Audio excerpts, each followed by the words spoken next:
Nah, ekonomi di zaman Soekarno terlalu banyak perjuangan pada waktu itu. Dukora, Trikora dan sebagainya. Hingga ekonomi kita kemudian krisis di tahun 65.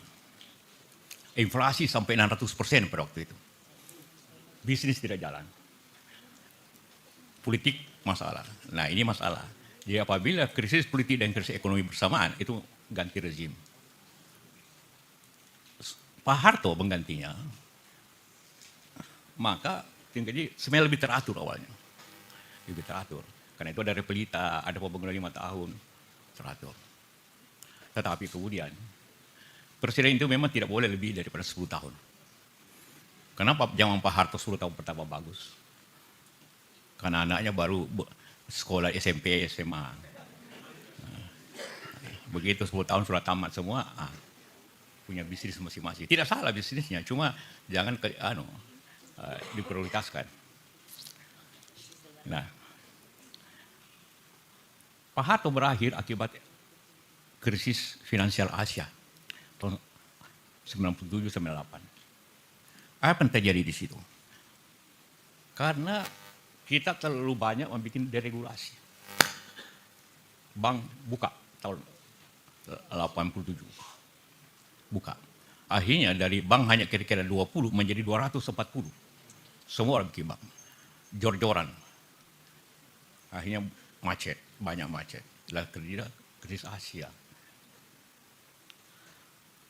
Kesalahan pokok ini bagi siapa yang nanti memegang polisi. Apa kesalahan pokok kita di penyelesaian krisis 97-98? Ialah pertama, kebijakan Pak Harto yang blanket garanti.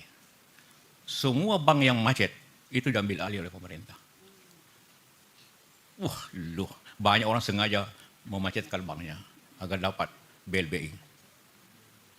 Habislah negara karena menjamin semua. Kesalahan yang kedua adalah bunga bank mengikuti inflasi.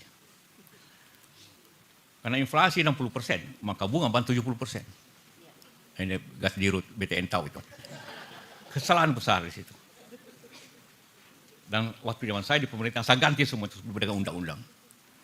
BLBI bisa ada undang-undang, kalau macet bank tanggung jawab pemegang saham, bukan pemerintah.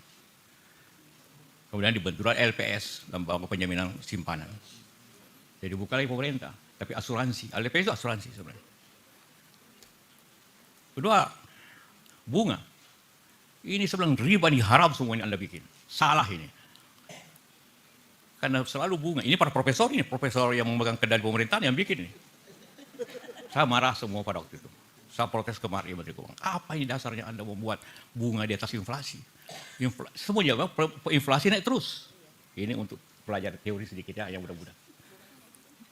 Akibat inflasi waktu itu naik, ditambah bunga, makin inflasi. Maka waktu kemarin saya bikin kebijakan bunga rendah, harus single digit. Dan sampai sekarang. Saya kasih target Pak Indonesia dan Menteri Keuangan waktu terakhir Pak Sri Mulyani. Enggak, kamu kasih single digit, 7% hanya untuk dagang. Gimana Pak? Pokoknya turunkan. Kesalahannya, nah ini bahayanya pendidikan Amerika. Dia berbicara rupiah, pikirannya dolar. Memang kalau dolar, kalau naikkan bunga, dolar kembali ke Amerika. Kalau turun bunga, dolar keluar lagi. Karena orang cari yang lebih tinggi. Kita rupiah, mau apa saya bilang?